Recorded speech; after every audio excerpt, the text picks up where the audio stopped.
پھنس گیا ہے امریکہ. اور یہ میں نہیں کہہ رہا, یہ امریکن تھنک ٹینکس جو ہیں جس میں جیفری سیش ہے, جس کے اندر جان میرشائمر ہے, جس کے اندر کرنل ڈگلس ہے, یہ سارے لوگ وہاں پہ کہہ رہے ہیں کہ امریکہ شکست کھا کے بیٹھا ہے.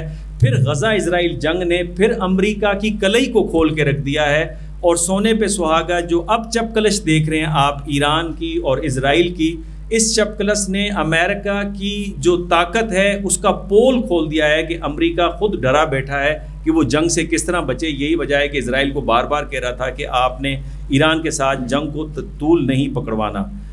OIC کا کردار کی یہاں پہ بات ہوئی. اس ملٹی پولر ورلڈ, کثیر جہتی نظام کے اندر OIC بہت اہمیت کا حامل ہے.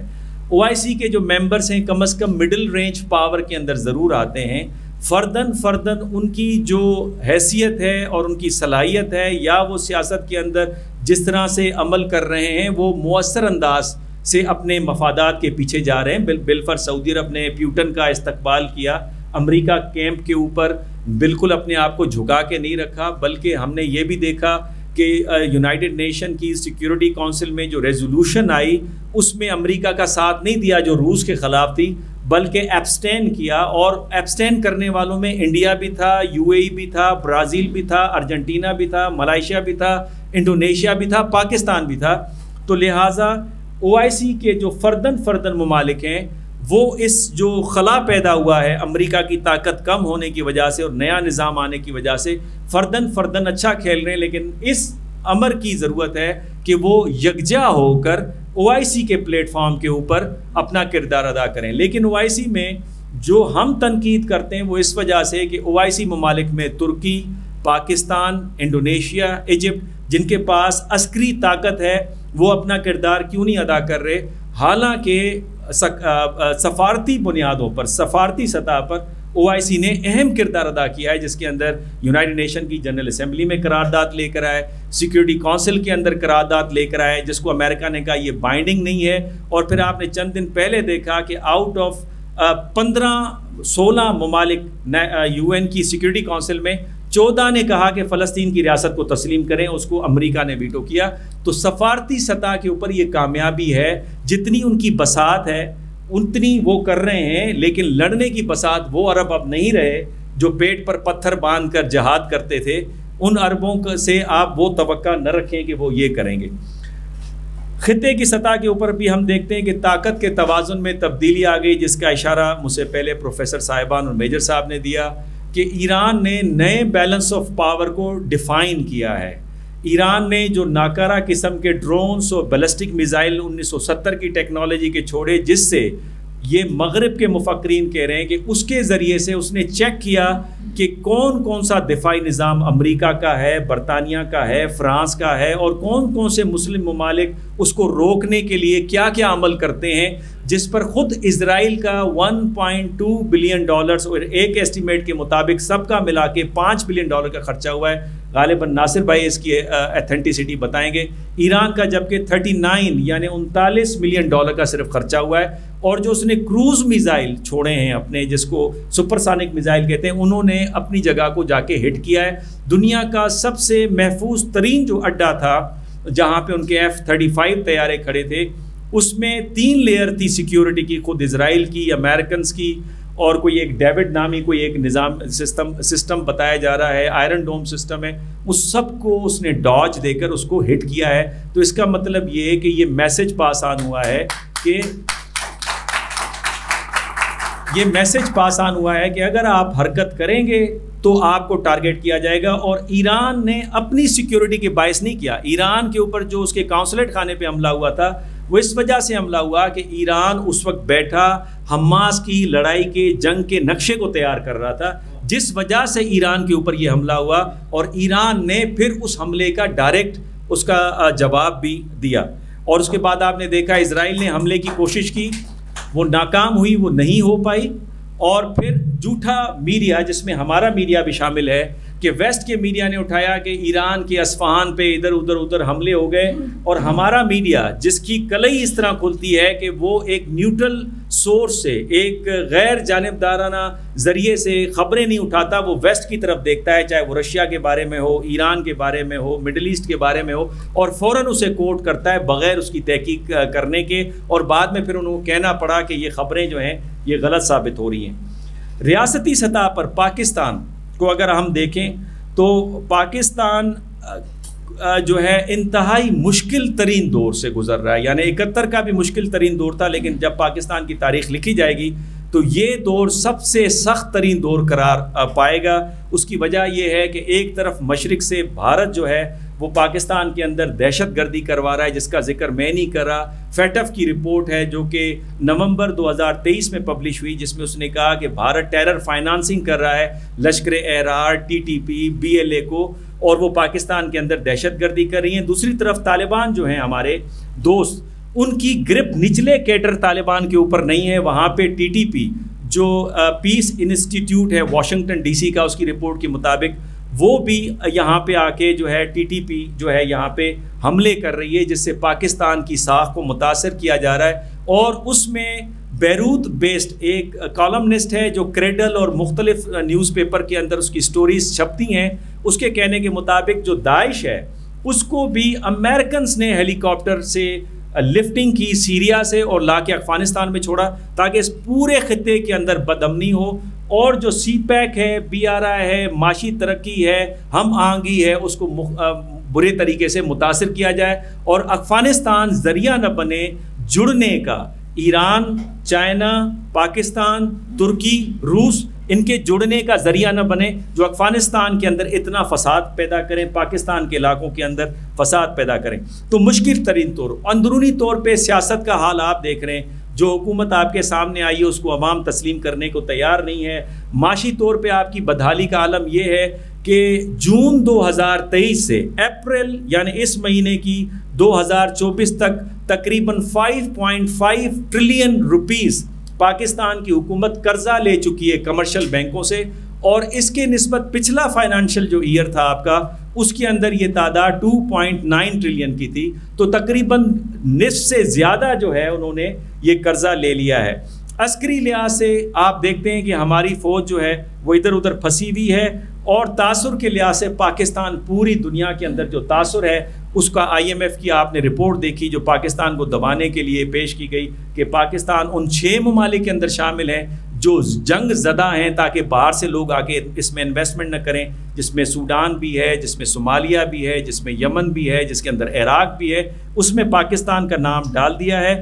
اب پاکستان کا جو اصل مسئلہ ہے وہ پاکستان کی ایلیٹ ہے، جسے میں کہتا ہوں پاکستان کی اشرافیہ۔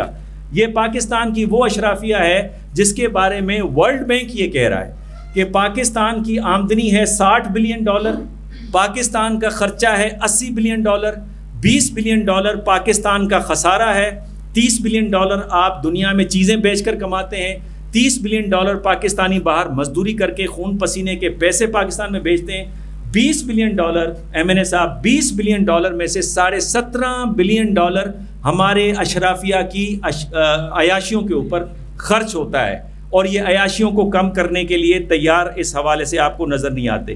تو لہٰذا پاکستان کو کے پاس آپشن کیا ہے؟ پہلا آپشن یہ ہے، ہمیں سمجھنا ہوگا کہ امریکہ بہادر اس وقت دنیا کا چودھری نہیں ہے، لہٰذا امریکہ سے ڈرنے کی ضرورت آپ کو نہیں ہے۔ دنیا کے اندر خلا ہے، مختلف ممالک ہیں، وہ اپنی ساکھ کو قائم و دائم کر چکے ہیں، جس میں ایران بھی ہے، چائنا بھی ہے، روس بھی ہے، نارتھ کوریا بھی ہے، جن پر امریکہ نے پابندیاں لگائی وہ اپنے قدموں کے اوپر کھڑے ہو گئے، سوائے ان ممالک میں جہاں امریکہ نے جا کے حملہ کیا، جس طرح شام ہے، جس طرح سے لیبیا ہے۔ دوسرا یہ کہ جو معاشی بدحالی ہے امریکہ کی، اس نے امریکہ کی صلاحیتوں کو بھرپور طریقے سے ختم کر دیا ہے۔ IMF کی رپورٹ کے مطابق جس تیزی سے امریکہ قرضوں کی طرف جا رہا ہے وہ انتہائی خطرناک ہے، پورے دنیا کے معاشی نظام کا بڑا غرق کر دے گا، اور ان کا کہنا یہ ہے کہ امریکہ ڈیفالٹ کے قریب کھڑا ہوا ہے۔ ہر 90 دن میں 1 ٹریلین یعنی $1000 بلین امریکہ پہ قرض چڑھ رہا ہے. امریکہ کا دفاعی بجٹ سے زیادہ بجٹ اس کے قرضوں کی مد میں جو سود دینا ہے اس کی رقم زیادہ ہے، جو کہ $870 بلین ہے. امریکہ کا دفاعی بجٹ $822 بلین ہے. تو امریکہ کے اوپر اب تک $36 ٹریلین قرضہ ہے، جبکہ اس کی جی ڈی پی جو ہے وہ 24 سے 28 ٹریلین کی ہے. یعنی اس کی تقریباً اپنی آمدنی کا 140 سے لے کر 123% تک وہ مقروض ہے. تو امریکہ دوبارہ اس حالت میں اٹھنے جوگا نہیں ہے. تیسری بات یہ، جس طرح میں نے جس کا پہلے بھی حوالہ دیا، کہ جو سینکشنز جن ممالک پہ لگے ہیں، ابھی ایران کے صدر آ رہے ہیں اور دھمکی دیے کہ ہم سینکشنز لگا دیں گے. پاکستان کو جو 4 کمپنیاں مدد کر رہی تھی میزائل ٹیکنالوجی میں، ان کے اوپر سینکشنز لگائے گئے ہیں. اس کا ایک پس منظر ہے، وہ میں بیان نہیں کروں گا کیونکہ ٹائم نہیں ہے. لیکن ان سینکشن سے بھی ہمیں ڈرنے کی ضرورت نہیں ہے، کیونکہ سینکشنز لگیں گے تو آپ خود انحصاری کی پالیسی میں چلیں گے. جب تک آپ خود انحصاری پہ نہیں آئیں گے آپ کبھی بھی ترقی حاصل نہیں کریں گے. اس کے علاوہ چوتھی میری یہ ہے کہ امریکہ کے ساتھ آپ ورکنگ ریلیشن شپ رکھ سکتے ہیں، اسٹریٹجک پارٹنرشپ نہیں کر سکتے. امریکہ کی محبت میں مجنو بننے کی ضرورت نہیں ہے. لیلا کا مجنو بھارت ہے، اس وقت لیلا کا مجنو اسرائیل ہے. آپ کے اسٹریٹجک پارٹنرشپ یا چین سے ہو سکتی ہے، ایران سے ہو سکتی ہے، سعودی عرب سے ہو سکتی ہے، روس سے ہو سکتی ہے، ترکی سے ہو سکتی ہے. آپ کی ان کے ساتھ نہیں ہو سکتی. تو ورکنگ ریلیشن شپ ضرور رکھیں، وہ ضروری بھی ہے، لیکن پارٹنرشپ اس طرف نہ جائیں. آخری بات یہ کہ پاکستان کا جو ایلیٹ ہے، جس کی میں نے آپ کو مثال دی، اس میں اس ایلیٹ کو دیکھا دیکھی جو آپ کی بیوروکریسی ہے، 17 18 19 20 گریڈ کے جو افسران ہیں، وہ اپنے بچے امریکہ بھیجتے ہیں پڑھنے کے لیے، ان کی نیشنلٹی حاصل کرتے ہیں، اور نتیجہ یہ ہوتا ہے کہ یہ پاکستان کے رازوں کو بیچتے ہیں. میں آپ کو 2 مثالیں دے سکتا ہوں کہ میرے پروفیسر جب امریکہ میں پاکستانی ایمبیسی میں کام کر رہے تھے تو انہوں نے بتایا کہ امریکن نے میگنیٹ رنگ ہوتا ہے جو کہ نیوکلر پروگرام میں سینٹریفیوج کے عمل کو تیز کرتا ہے، وہ ہم نے چائنا سے خریدی. اس کی اصلی رسیدیں امریکہ کے ہاتھ میں تھی. کس نے دی؟ جارڈن کے ساتھ ہمارا سیکیورٹی ایک کوآپریشن تھا، اور وہ کوآپریشن لیک ہوا، اور اس کے نتیجے میں امریکہ نے بے نظیر کو یہاں پہ مروایا، جس کی خبر ہاٹ لائن پہ مشرف صاحب کو دی گئی تھی. تو وہ خبر ایمبیسی سے کس نے لیک آؤٹ کی؟ تو پاکستانی اپنے آپ کو بیچ دیتے ہیں. لہٰذا اس وقت پاکستانی حکومت کو یہ کرنا ہوگا کہ ان لوگوں پہ جو بیوروکریسی کے اندر ہیں، یا پولیٹیشینز ہمارے سیاستدان ہیں، یا ہمارے ایلیٹس ہیں، ان کو ڈبل یا ڈوئل نیشنلٹی سے روکنا ہوگا، اور جس کے پاس مغرب کی نیشنلٹی ہے اس کو کینسل کرنا ہوگا. اور آخری بات، پاکستان کی بیوروکریسی میں 22,000 افراد جن کے پاس امریکہ کی شہریت ہے، یو کے کی شہریت ہے، کینیڈا کی شہریت ہے، ہالینڈ کی شہریت ہے، فرانس کی شہریت ہے، اٹلی اور جرمنی کی شہریت ہے. مجھے بتائیں، جس ملک کو 22,000 افراد چلا رہے ہیں اور وہ کسی اور ملک کے شہری ہیں، تو انہوں نے آپ کے ساتھ سچا نہیں رہنا، انہوں نے ان کے لیے کام کرنا ہے، جس کی وجہ سے آج آپ پاکستان میں بدحالی دیکھ رہے ہیں. شکریہ. میں گزارش کروں گا ڈاکٹر پروفیسر شکیل صاحب، سینئر استاد مکرم جامعہ محمدیہ اسلام آباد، آپ تشریف لائیں اور آج کے اس سیمینار کے حوالے سے گفتگو فرمائیں. اور آج کے اس سیمینار میں اظہار خیال فرمائیں جناب محترم المقام انجینئر حمید حسین، ممبر قومی اسمبلی. اعوذ باللہ من الشیطان الرجیم، بسم اللہ الرحمن الرحیم، نحمدہ و نصلی علی رسولہ الکریم، اما بعد. قدردانم نعیمی صاحب، دوسرے دیگر معززین، السلام علیکم. وَاعْتَصِمُوا بِحَبْلِ اللَّهِ جَمِيعًا وَلَا تَفَرَّقُوا. سننے میں آتا رہتا ہے، میرے خیال میں ہر بچہ اس کا ترجمہ بھی جانتے ہیں. میں تھوڑا سا ایک تجزیہ پیش کرتا ہوں کہ دیکھیں 2 چیزیں ہیں، ایک ہے تھیوری، ایک ہے پریکٹیکل. تھیوری یہ ہے کہ جس طرح ایک 2 بندے مثلا ایک دوسرے کو کہتے ہیں کہ چائے کیسے بناتے ہیں، اس کو کہتا ہے کہ اس کے لیے آگ کی ضرورت ہے، وہ لکھتا رہتا ہے. پتیلے کی ضرورت ہے، وہ لکھتا ہے. پانی چاہیے، چینی چاہیے، دودھ چاہیے، وہ لکھتا رہتا ہے. آخر میں وہ اس کو کہتا ہے کہ چائے تیار ہو گئی. اب یہ چائے تیار ہو گئی، یہ تھیوریٹیکل تیار ہو گئی، تھیوری، چائے کی تھیوری لکھ لی گئی. اب آپ پئیں گے کب؟ جب اس کا آپ پریکٹیکل کریں گے. پریکٹیکل کیا ہوگا؟ پتیلا اٹھائیں گے, آگ جلائیں گے, یہ سب کچھ کر کے آپ کی چائے تیار ہو جائے گی. اسی طرح ہمارے پاس قرآن مجید ہے, یہ ایک تھیوری ہے. اب دنیا کی کون سی ایسی چیز ہے جو اس قرآن میں نہیں ہے؟ لیکن افسوس ہم نے تھیوری تک رکھا ہوا ہے اس کو. جیسے میں نے آیت پڑھی, سارے پڑھ رہے ہیں, لیکن تھیوری کی حد تک. عمل کب ہوگا؟ جب ہم پریکٹیکل ہی چیز دکھائیں گے. اب قرآن ایک تھیوری, اس میں کون سی ایسی چیز ہے جس میں نہیں ہے؟ قرآن میں ہر چیز ہے, لیکن ہم نے وہ تھیوری تک ہی رکھا ہوا ہے. پریکٹیکلی ہم اس پہ کوئی عمل نہیں ہے. اگر ہم اس چیز کو پریکٹیکل پہ لے آئیں تو یہ اتحاد امت, یہ آپ کا اسلام کا دشمن, یہ مشرق وسطیٰ کے معاملات, میں کہتا ہوں کہ اگر مسلمان صرف اس پر عمل کریں اور اس کو پریکٹیکل حالت میں لے آئیں تو پوری دنیا میں کہتا ہوں اس کا مقابلہ نہیں کر سکیں گے. لیکن افسوس کی بات یہ ہے کہ ہم نے محدود رکھا ہے اس کو تھیوری تک.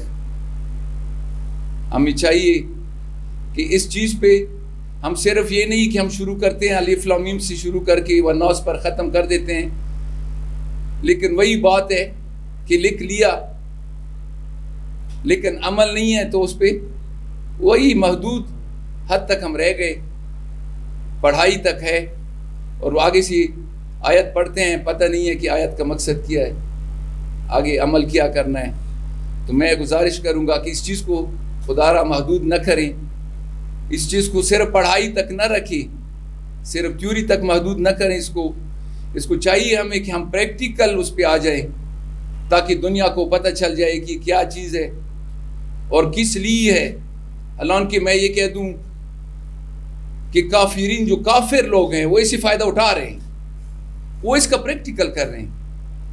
جو ہمارا اپنا اثاثہ ہے اسے ہم فائدہ نہیں لے رہے, اور ہمارا دشمن اسی کو ہمارے خلاف استعمال کرتے ہیں. جیسے آپ دیکھ رہے ہیں کہ ایٹم بم کہاں سے بنا لیا انہوں نے, وہی کنکریاں جو آپ کی ابابیل نے پھینکی تھی, ہاتھیوں کو تباہ کیا تھا, اسی قرآن کو اٹھا کے انہوں نے کہا کہ اگر ایک کنکری سے ہاتھی مر سکتا ہے تو ایک ایسی چیز بھی ہو سکتا ہے جس سے ہم دنیا تباہ کر سکتے ہیں. تو کیا ہم نے اسی کیا فائدہ لیا؟ ہم نے صرف تھیوری تک محدود رکھا اور ان لوگوں نے اس کے پریکٹیکل کر کے ہمارے دشمنوں نے اسے فائدہ اٹھا لیا. تو میں یہ کہتا ہوں کہ ہمیں چاہیے کہ اس چیز کو ہم محدود نہ کریں اور یہ صرف پڑھائی تک نہ رکھیں. ہمیں چاہیے کہ اس کو عملی طور پر اپنے اوپر نافذ کریں اور اس کا فائدہ اٹھائیں.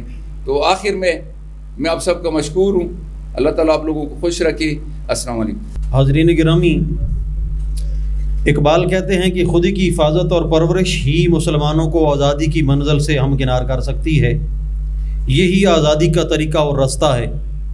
وہ کہتے ہیں زمانہ اب بھی نہیں جس کے سوز سے فارغ, میں جانتا ہوں وہ آتش تیرے وجود میں ہے. تیری دوا نہ جینوا میں ہے نہ لندن میں, فرنگ کی رگے جاں پنجے یہود میں ہے. سنا ہے میں نے غلامی سے امتوں کی نجات, خودی کی پرورش و لذت نمود میں ہے. تشریف لاتے ہیں جماعت اہل حرم پاکستان کے مرکزی صدر حضرت علامہ مفتی گلزار احمد نعیمی صاحب. بسم اللہ الرحمن الرحیم. قال اللہ تبارک و تعالی فی کلامہ المجید قاتلوہم یعذبہم اللہ بایدیکم ویخذلہم وینصرکم ویشفی صدور قوم مؤمنین. صدق اللہ العظیم وبلغنا رسولہ النبی الکریم الامین. آج کا جو یہ سیمینار ہے وہ بہت ہی ایک خاص تناظر میں ہم نے رکھا ہے, اور اس میں مقررین کو بھی ہم نے خاص ایریا سے دعوت دینے کی کوشش کی ہے. میں شکر گزار ہوں جناب ڈاکٹر فرحت اللہ صاحب کا، جن کا تعلق Kohat university of science and technology سے ہے، آپ نے محبت فرمائی اور آپ تشریف لائے۔ میں نہایت ہی شکر گزار ہوں انجینئر حمید حسین صاحب MNA کا، جنہوں نے اپنے نہایت قیمتی وقت سے اپنا وقت نکال کر ہمارے پاس تشریف لائے۔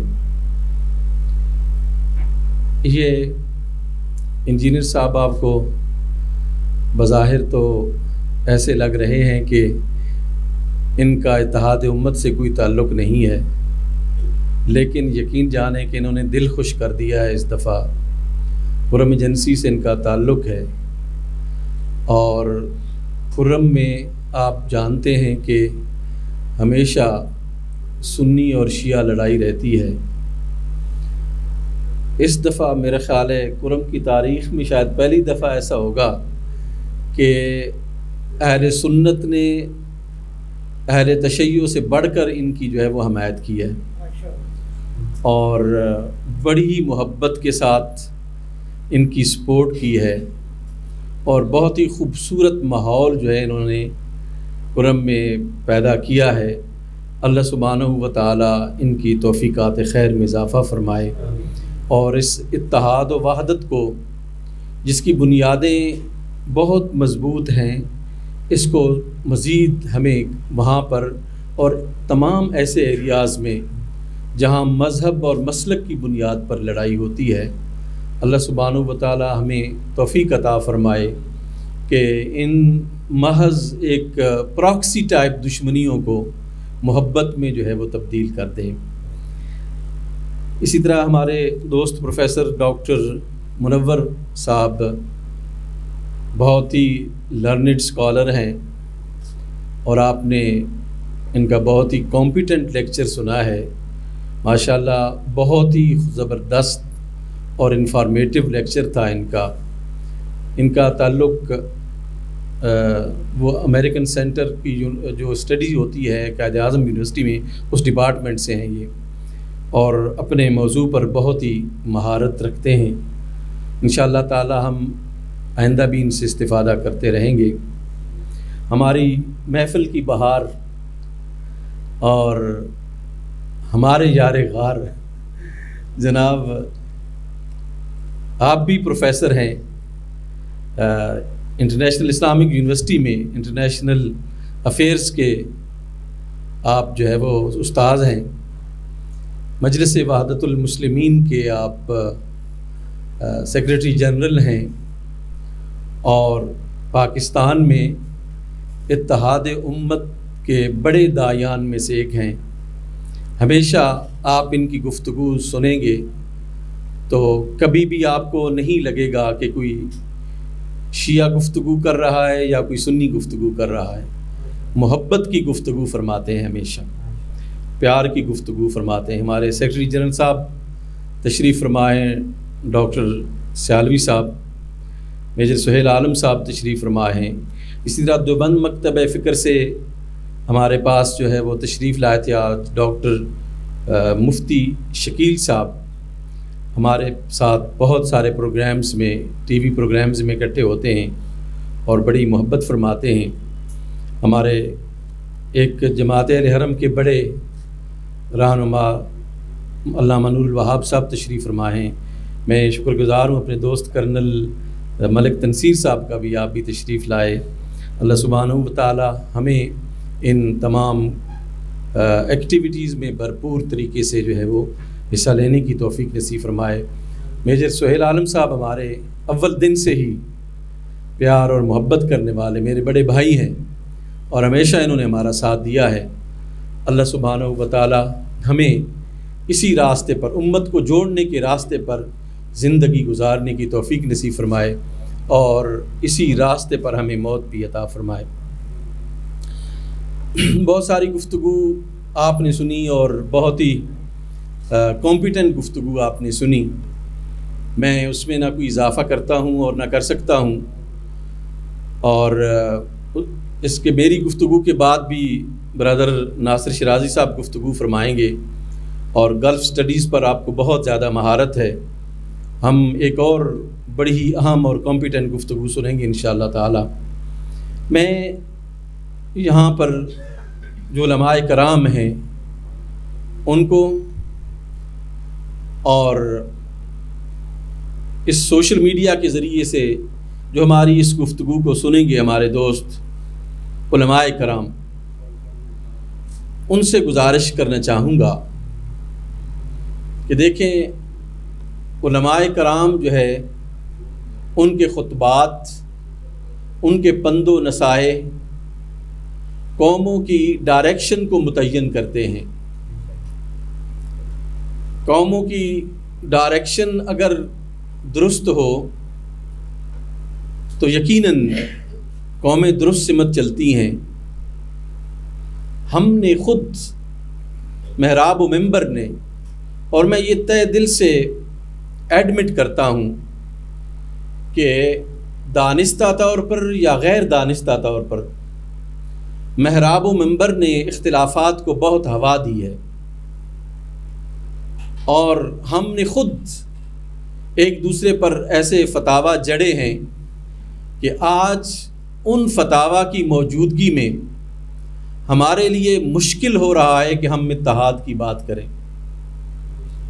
اگر وہ فتاویٰ جو ہم نے ایک دوسرے کے مسلک کے اعتبار سے لگائے ہیں، اگر وہ نہ ہوتے تو شاید آج ہمارا یہ کام بہت آسان ہوتا.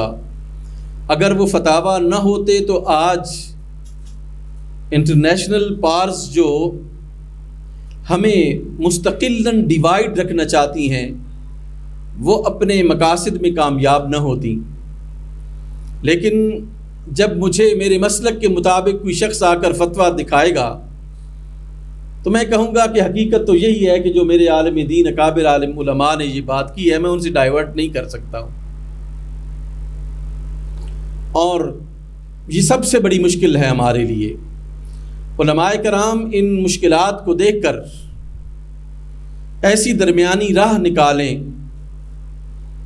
کہ جینون طریقے سے جو اتفاق اور اتحاد ہوتا ہے نا، ایک دوسرے کو واقعی پکا اور سچا مسلمان سمجھ کر ایک دوسرے کے ساتھ متحد ہونا، یہ بہت ضروری ہے.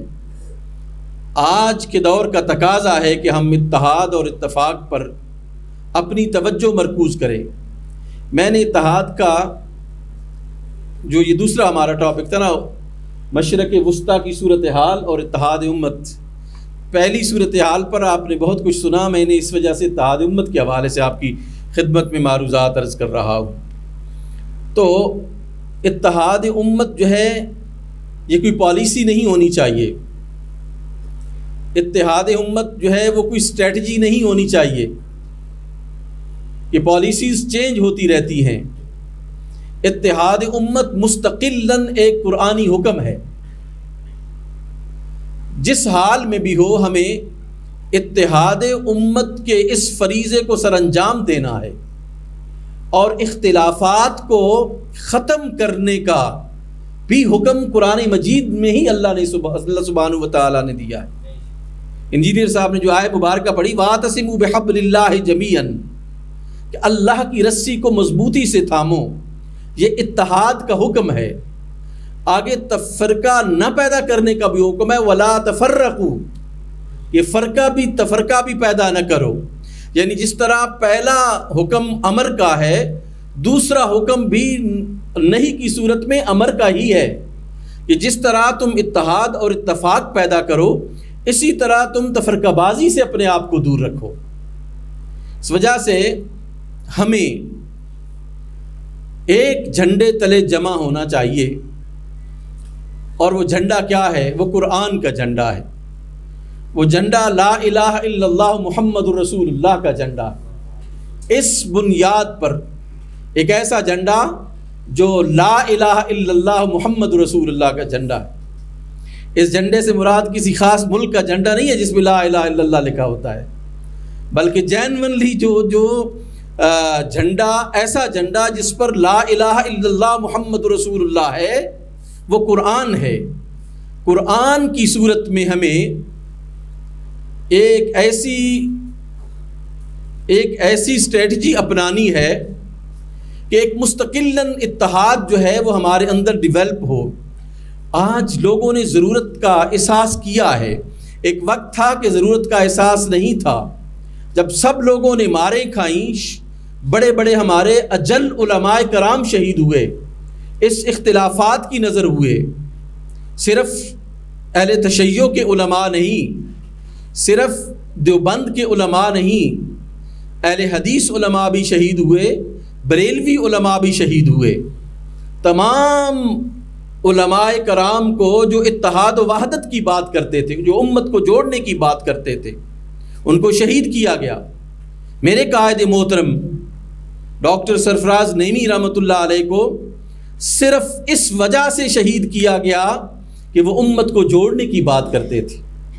وہ یہ فرماتے تھے کہ ہم امریکن یا مغرب کی پالیسیز کو پاکستان سے پاک رکھنا چاہتے، پاکستان کو ان پالیسیز سے پاک رکھنا چاہتے ہیں. ہم آپس میں اتفاق اور اتحاد جو ہے وہ چاہتے ہیں.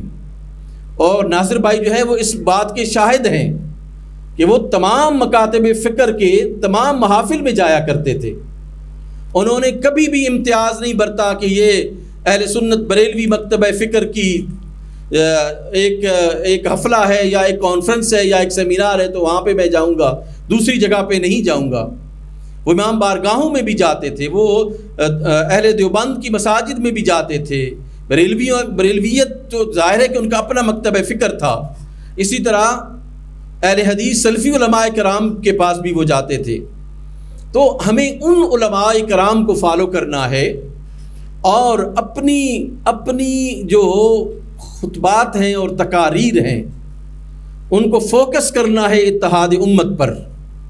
دیکھیں آج کا جو مسئلہ ہے، مسئلہ فلسطین جسے ہم سب کہہ رہے ہیں اور جس کو سن رہے ہیں، اس مسئلہ فلسطین پر آپ غور کریں. ہمارے بریلوی علماء کرام واقع معراج کے فضائل بہت بیان کرتے ہیں اور رسول اللہ صلی اللہ علیہ وآلہ وسلم کی ذات عالیہ کے اس معجزے کو بڑی مقتدر طریقے سے بیان کرتے ہیں اور کرنا چاہیے. تمام مکاتب فکر کے علماء کرام کو کرنا چاہیے. لیکن یہ بھی تو سوچنا چاہیے، ہمیں سوچنا چاہیے کہ رسول اللہ صلی اللہ علیہ وآلہ وسلم کو یہ جو معراج کرایا گیا، یہ مسجد حرام سے لے کر سماوات العلا کی طرف براہ راست کیوں نہیں لے جایا گیا؟ مسجد حرام سے لے کر مسجد اقصیٰ تک کیوں لے جایا گیا؟ پھر آگے ملأ اعلیٰ کی طرف کیوں لے کے جایا گیا؟ اس لیے کہ جس طرح مسجد حرام ہمارا اثاثہ ہے، ہمارا دینی اور مذہبی اثاثہ ہے، اسی طرح مسجد اقصیٰ بھی ہمارا مذہبی اور دینی اثاثہ ہے. جس طرح اس موجودہ قبلے کی اہمیت ہے، اسی طرح سابقہ قبلے کی بھی اہمیت ہے. جس طرح یہ قبلہ ہمارے لیے قابل احترام ہے، اسی طرح وہ قبلہ بھی ہمارے لیے قابل احترام ہے.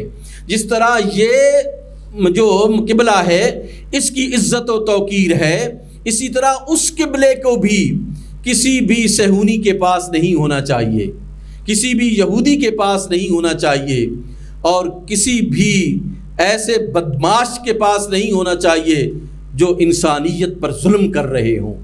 اس کو بھی آزاد اسی طرح ہونا چاہیے جس طرح یہ قبلہ جو ہے وہ آزاد ہے. اس لیے ہمیں یہ اس تناظر میں گفتگو کرنی چاہیے، اس سوچ کے ساتھ گفتگو کرنی چاہیے کہ کیا یہ قبلہ مسجد حرام والا قبلہ ہمارا قبلہ ہے تو مسجد اقصیٰ والا قبلہ بھی ہمارا ہی قبلہ ہے.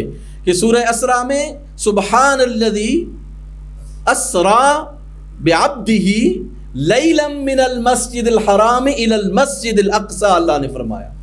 اور کیا فرمایا؟ الذی بارکنا حولہ، جس طرح اس حرم پاک میں برکتیں ہیں، اللہ نے مسجد اقصیٰ کے ارد گرد بھی اپنی رحمتیں جو ہے وہ نچھاور فرمائی ہوئی ہیں.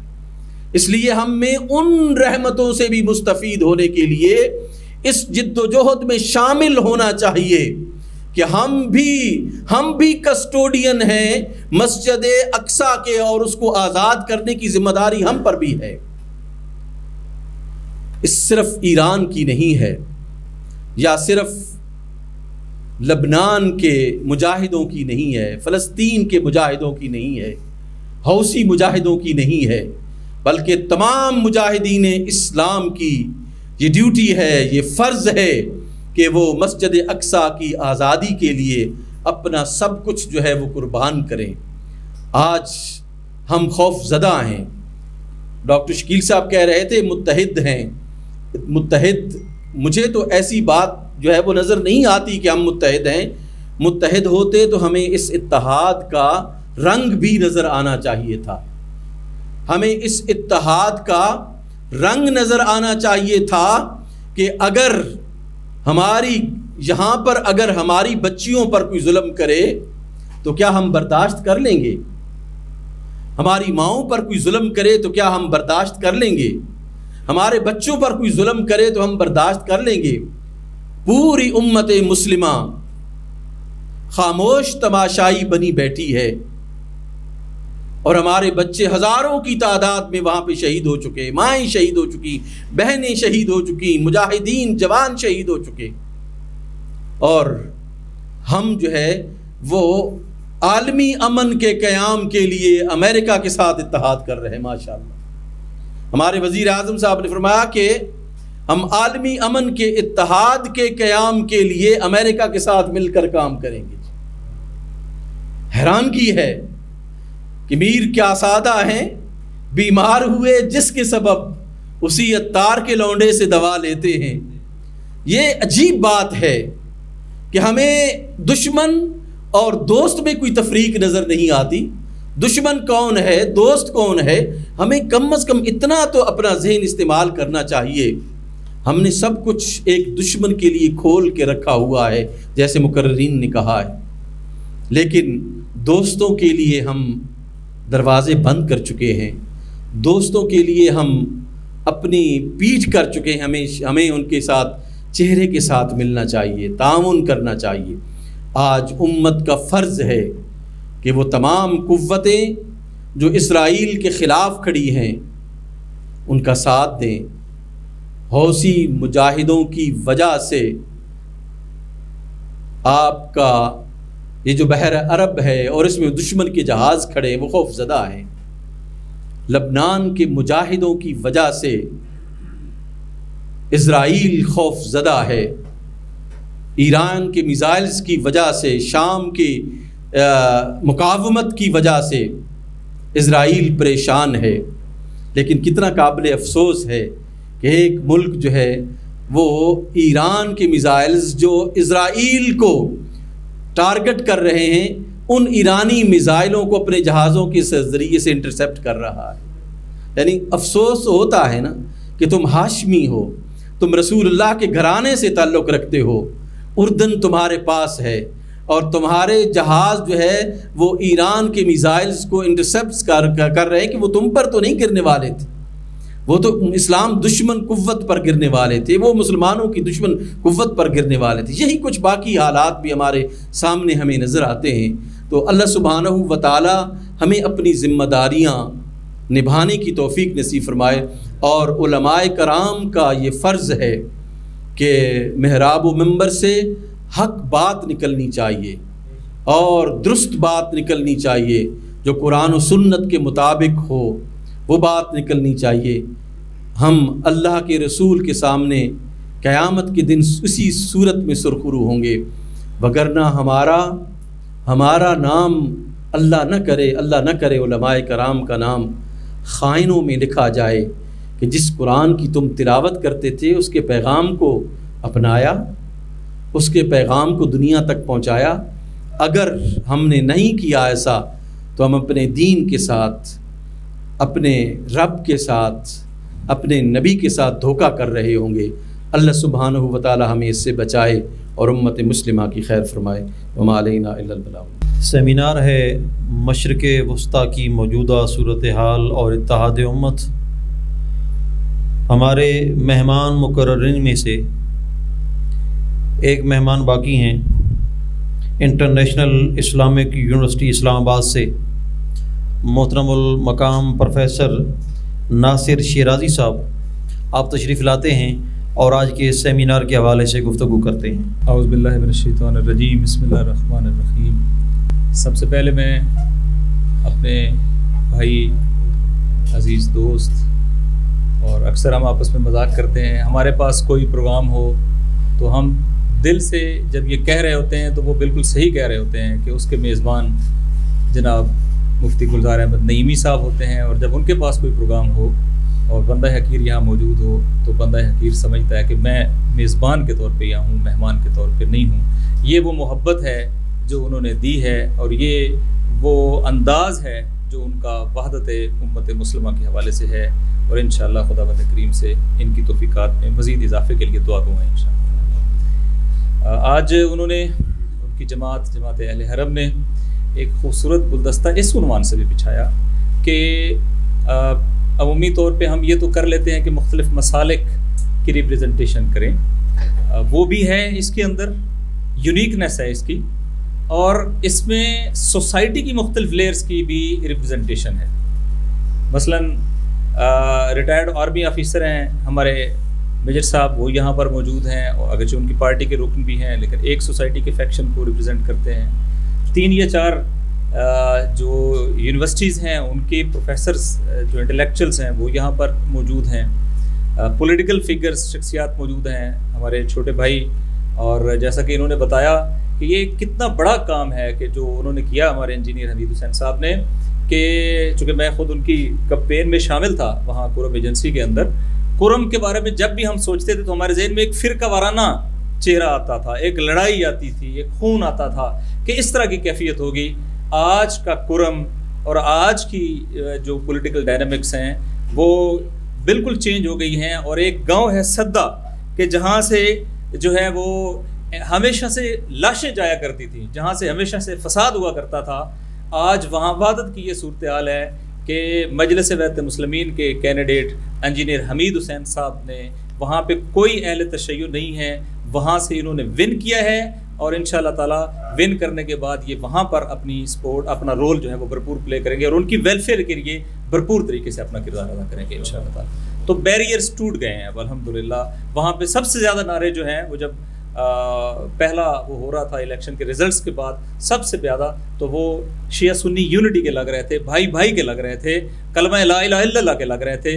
میں یقین سے کہہ سکتا ہوں کہ اس عمل کے نتیجے میں قلب مطہر رسول خدا صلی اللہ علیہ وآلہ وسلم راضی ہوا انشاءاللہ۔ اور اسی طرح بہرحال تمام مقررین سے، یہاں ڈاکٹر فرحاد صاحب تشریف رکھتے ہیں، دیگر مقررین تشریف رکھتے ہیں، ڈاکٹر منور حسین پنور ایک کمپیٹنٹ اتھارٹی ہیں، تقریباً 18 سال سے وہ ایک اپنے فیلڈ کے ماہر کے طور پہ قائد اعظم یونیورسٹی میں پڑھاتے ہیں، اور آج جب وہ یہ بات کر رہے ہیں تو آپ یہ نہ سمجھیں کہ یہ ایک پاکستانی بات کر رہا ہے، وہ جن کے نیچے کافی سارے لوگ پی ایچ ڈی کر رہے ہیں، یہ وہ بات کر رہے ہیں آن دا بیسس آف ریسرچ بات کر رہے ہیں۔ بس اگر وہ یہ کہہ رہے ہیں کہ امریکن امپیریلزم جو ہے وہ اپنے ڈکلائن کی طرف جا رہی ہے، تو آپ یقین کریں کہ یقینی طور پہ ایسا ہو رہا ہے۔ اور اسی طریقے سے آپ باقی سب دوستوں کا بھی کہ جنہوں نے، جیسا کہ مذہبی یونیورسٹیز کے ہمارے پروفیسر جو ہیں وہ بھی شامل تھے، تو اس سے ہمارا کانفیڈنس اور یہ جو رابطہ ہے یہ بہت زیادہ بڑا ہے۔ اور جو موضوع ہے، میں اس موضوع پہ ایک بار پھر داد دینا چاہوں گا۔ ہم نا 1000 چیزوں میں مصروف ہیں، ہم سمجھتے ہیں کہ ایک دن ہم نے اپنا فلسطینیوں کے لیے کوئی پروگرام کر دیا تو حق ادا ہو گیا۔ میں مفتی صاحب کو اور ان کی ٹیم کو اس پہ تبریک عرض کرنا چاہتا ہوں کہ انہوں نے یہ دل کے اندر ان کے پین ہے، چونکہ یہ روایت بھی یہی ہے۔ کیا روایت ہے کہ مومن جسد واحد کی صورت میں ہے، جس کے ایک حصے کو تکلیف ہوتی ہے تو سارا جسم مبتلا ہوتا ہے۔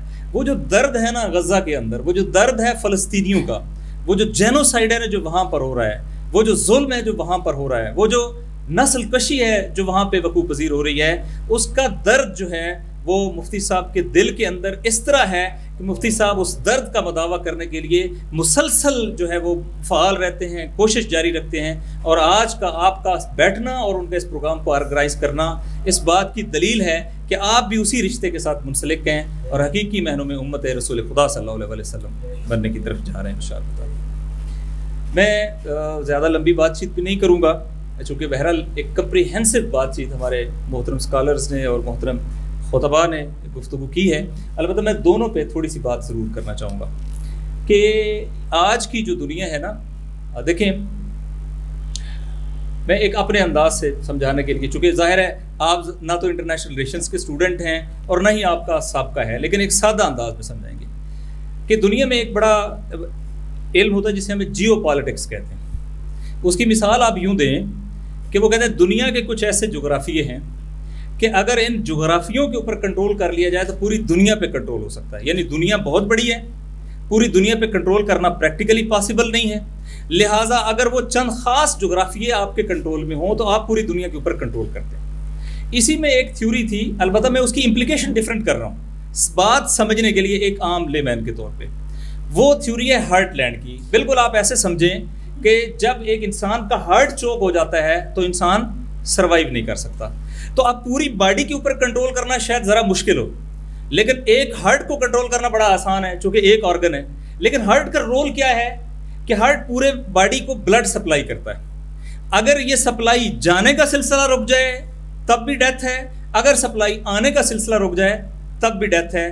بس ہارٹ کا فنکشن ہونا بڑا ضروری ہے. بس اگر ہاتھ قابو نہیں ہو رہا ہے، بازو قابو نہیں ہو رہا ہے، گلا قابو نہیں ہو رہا، باقی جسم کے اعضاء قابو نہیں ہو رہے، اگر کوئی ہارٹ کے اوپر قابو کر لیتا ہے تو گویا اس نے پورے جسم کے اوپر قابو کر لیا. تو اس تھیوری کو ہم کہتے ہیں کہ ہارٹ لینڈ، کہ اگر کوئی ہارٹ، البتہ اس کی امپلیکیشن پہلے ڈیفرنٹ ہے، اس کی انٹرپریٹیشن ڈیفرنٹ ہے.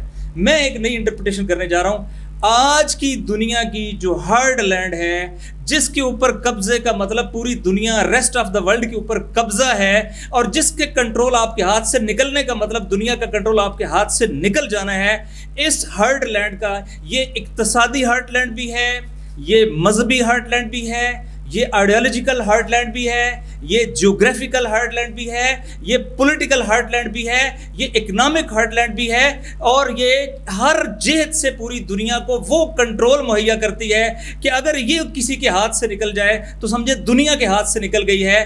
امریکہ نے اس ہارڈ لینڈ یعنی مشرق وسطیٰ جو فلسطین سے شروع ہو کے پاکستان کے فلینکس یا بازوؤں تک آتا ہے، جس میں تمام عرب کنٹریز شامل ہیں، جس میں ایران شامل ہے اور جس میں ترکی شامل ہے، جسے عمومی طور پہ مسلم ہارٹ لینڈ بھی کہا جاتا ہے، اس کو اس طریقے سے کنٹرول کیا ہوا تھا گویا پوری دنیا پر بھی کنٹرول کیا ہوا تھا اور اسلامک ہارٹ لینڈ کے اوپر بھی کنٹرول کیا ہوا تھا.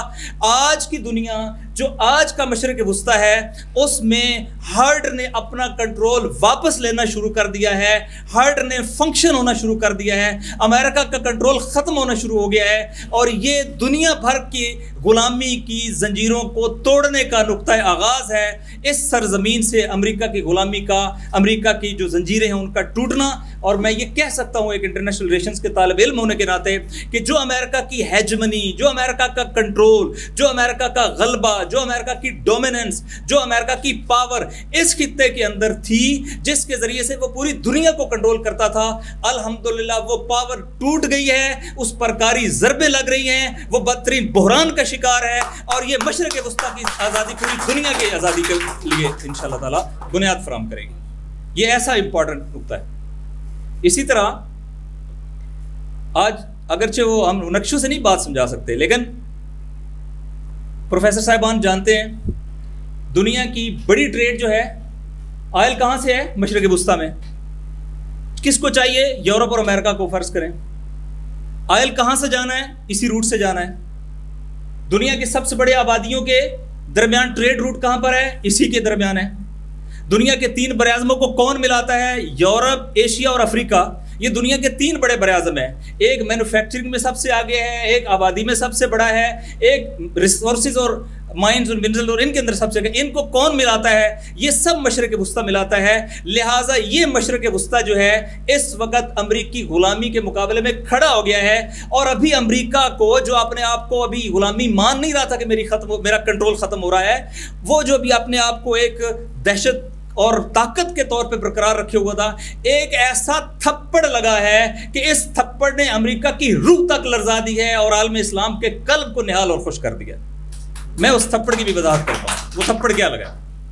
امریکہ کیسے یہاں رہتا تھا؟ آج سے تقریباً 3 سال پہلے تک ایکویشن ڈفرینٹ تھی. جب چاہتا، جس ملک پہ چاہتا حملہ کرتا. افغانستان پہ حملہ کیا کوئی لاجک تھی؟ عراق پہ حملہ کیا کوئی لاجک تھی؟ لیبیا پہ حملہ کیا کوئی لاجک تھی؟ پاکستان کے اوپر ڈرون اٹیکس کیے کوئی لاجک تھی؟ کتنے ملکوں کے عراق کے اوپر ڈرون اٹیکس کیے عراق کے اندر فزیکل انٹرونشن کی کئی بیسز ہیں اس وقت امریکہ کے کنٹرول کے اندر. سیریا کے اندر آئے, داعش کو لے کے آئے, سیریا کے اندر آئے. کوئی ہے پوچھنے والا؟ ہے کوئی ہاتھ پکڑنے والا؟ ہے کوئی جوابی چوٹ لگانے والا؟ جیسا کہ آپ یہ کہہ رہے ہیں وہ ہمیں کل سینکشن کر رہے ہیں کہ آپ کے میزائل پروگرام کے لیے جن کمپنیوں نے تعاون کیا ان کے اوپر پابندیاں لگا رہے ہیں, کل سینکشن کر رہے ہیں. اور ہم کہہ رہے ہیں کہ ہمارا سب سے بڑا پارٹنر کون ہے؟ امریکہ ہے, جو ہمیں تھپڑ مار رہا ہے ہم اس کو اپنا پارٹنر مان رہے ہیں. ٹھیک ہے, تو اب آپ نے ذرا یہ سمجھنا ہے کہ وہ امریکہ اس ریجن کے اندر جب چاہتا ہے جیسے چاہتا ہے وہ آتا تھا, لیکن آج سچویشن کیا ہو گئی ہے, اس کی بنیاد چونکہ کچھ ٹرمینالوجیز ہیں لیکن اس کے ذریعے سے آپ کو یہ وضاحت ہوتی جائے گی. اس کو ہم کہتے ہیں رول آف گیمز. نئے رول آف گیمز آئے. پہلے رول آف گیم کیا تھا؟ Might is right. پہلے رول آف گیم کیا تھا؟ امریکہ ہے دنیا کی طاقت. پہلے رول آف گیم کیا تھا؟ امریکہ چاہتا ہے جس ملک میں جاتا ہے. امریکہ ان چیلنج ہے, امریکہ سپر پاور ہے, امریکہ کے مقابلے میں کوئی کھڑا نہیں ہو سکتا. لیکن جب فلسطین کو اپنے قدموں پر کھڑا کرنے والی شخصیت شہید قاسم سلمانی کو ایسیسینیٹ کیا گیا عراق کے اندر, تو عراق کے اندر اس وقت ٹرمپ نے اٹیک کیا اور ٹرمپ نے اعلان کیا تھا کہ ہم نے اٹیک کیا ہے اور ہم نے ان کو جو ہے وہ ٹارگٹ کلنگ کے ذریعے سے شہید کیا ہے. تو میں آپ کو بتاؤں اس وقت رول آف انگیجمنٹ یا رول آف گیمز بدل دیے تھے جمہوری اسلامی ایران نے. اور رول آف انگیجمنٹ اس سے پہلے کہ آپ کے سامنے میں نے بیان کیے ہیں, اس وقت انہوں نے کہا اگر ہم پر ملٹری اٹیک ہوا ہے تو رسپانس پولیٹیکل نہیں ہوگا, اکنامک نہیں ہوگا, سوشل نہیں ہوگا, ملٹری رسپانس کا جواب ملٹری رسپانس ہوگا. اگر ہم پر کسی ملک نے اٹیک کیا ہے, وہ ملک جو سمجھتا ہے کہ اس پہ کوئی اٹیک نہیں کر سکتا, تو ہم آپ کو بتانا چاہتے ہیں کہ ملٹری رسپانس ہم اسی ملک کو دیں گے جس نے ہمارے اوپر اٹیک کیا ہے. پھر انہوں نے کہا جس سرزمین سے ہمارے اوپر حملہ ہوا ہے اسی سرزمین کو اٹیک کریں گے. اور چوتھی بات یہ تھی کہ اگر انہوں نے ہمارے اوپر اٹیک کیا ہے, پراکسیز یوز نہیں کی, اپنے یہ بھی ہوتا ہے نا, ابھی مختلف اسرائیل حملے کرتا ہے تو قبول نہیں کرتا ہے کہ کس نے کیا ہے, تو انہوں نے کہا کہ ممکن ہے وہ اس طرح ہو چونکہ اسٹیٹ نے حملہ کیا ہے ہم ڈائریکٹ اسٹیٹ کو نشانہ بنائیں گے. اور آپ نے دیکھا سیکنڈ ورلڈ وار کے بعد یہ پہلی بار ہے کہ امریکہ کے اڈے, امریکہ کے پاور ہاؤس, امریکہ کے عین الاسد, جہاں امریکہ جب امریکن پریزیڈنٹ آتا ہے اپنی فیملی کے ساتھ تو وہ واحد اڈا جس کے اوپر وہ اسٹے کرتا ہے وہ عراق کے اندر عین الاسد کا اڈا ہے. اس اڈے کو ایسے تباہ برباد کر دیا کہ نیوز ویک نے جب اس کی ویڈیوز جاری کی تو اس میں نہ کوئی بنکر سلامت تھا, نہ کوئی بلڈنگ سلامت تھی, نہ کوئی میزائل سلامت تھا. تباہ و برباد کر کے رکھ دیا اور بتایا جو امریکہ اپنے اڈے کو اور اپنے آپ کو محفوظ نہیں کر سکتا وہ امریکہ باقیوں کو کیا بچائے گا اور باقیوں کو کیا محفوظ کرے گا. رول آف گیم بدل گئے. ملٹری اٹیک رسپانڈ ہوا ملٹری اٹیک سے. عین الاسد سے اٹیک ہوا تھا, عین الاسد پہ اٹیک ہوا. امریکہ نے اٹیک کیا تھا, امریکہ پہ اٹیک ہوا. اعلانیہ اٹیک کیا گیا تھا, اعلانیہ اٹیک ہوا. اور پھر آپ نے دیکھا اس کے بعد انہوں نے کہا ہم اس کا ریسپونڈ کریں گے. اس کے بعد انہوں نے, آپ کو پتا ہے, بہت سارے سینکڑوں امریکن فوجی جو اتنے زیادہ اس ٹراما میں آئے تھے کہ انہیں بعد میں جبری ریٹائرمنٹ کر دیا گیا وتھ بینیفٹس کہ اب آپ ملٹری سروسز کے نااہل نہیں ہیں. جو بچ گئے تھے, جو مارے گئے وہ تو مارے گئے فوجی, جو بچ گئے تھے وہ بھی سروس کرنے کے قابل نہیں رہے تھے. ایسا تھپڑ ان کو رسید کیا تھا. اور اب دوسری بار امریکہ کے پٹھو اسرائیل نے یہ خیانت کی. اور جب اسرائیل نے ایران کی ٹیریٹری, چونکہ آپ کو علم ہے کہ انٹرنیشنل لا کے اندر جو بھی آپ کا ڈپلومیٹک مرکز ہوتا ہے, سفارت خانہ ہو یا قونصل خانہ ہو, وہ اس ملک کے اندر جس کا قونصل خانہ ہے اس کی سرزمین کاؤنٹ ہوتی ہے. یعنی اگر پاکستان کا سفارت خانہ کسی ملک کے اندر ہے تو وہ پاکستان کی ٹیریٹری ہے, وہاں پاکستانی لا اپلیکیبل ہوگا, وہاں اس ملک کا لا نہیں لگتا ہے. لہٰذا اس کے اوپر اٹیک جو ہے وہ سیریا کے اوپر اٹیک نہیں تھا, وہ اٹیک جو ہے وہ ایران کے اوپر اٹیک تھا. اور ساتھ یہ ہے کہ وہاں ایران کا کوئی اور کام نہیں تھا. ایران کے اوپر وہاں ایلیگیشن یہ تھا کہ وہ حماس کو امپاور کرنے کے لیے, فلسطینیوں کو سپورٹ کرنے کے لیے جو سارا کمانڈ اینڈ کنٹرول سسٹم ہے وہ وہاں سے آپریٹ ہو رہا تھا. یہ ان کا خیال تھا. ان کو جس جرم کی سزا دی گئی وہ ان کی فلسطین کی حمایت کی سزا دی گئی. اور ایک بار پھر رول آف گیم چینج ہو گئے. وہ اسرائیل جو 4 گھنٹوں میں عرب ملکوں کو شکست دیتا تھا, چند گھنٹوں میں 4 ملکوں کی اس نے سرزمینیں لی. مصر سے سینا لیا, اردن سے مغربی کنارہ لیا, شام سے گولان ہائٹس لی, لبنان سے جنوبی لبنان لیا. وہ اسرائیل جو انڈیفیٹیبل تھا, وہ اسرائیل جس نے اپنی وہ انونسبلٹی کو جو انشور کیا ہوا تھا, وہ اسرائیل جس کے مقابلے میں کوئی کھڑا نہیں ہو سکتا تھا, وہ اسرائیل جو ملٹری مائٹ, ملٹری طاقت, Merkava tanks, drone, missile defence system اور پتہ نہیں کیا کیا اعلیٰ بلا کے ساتھ دنیا میں اپنی سپیریئر مائٹ کے اعتبار سے مشہور تھا, وہ اسرائیل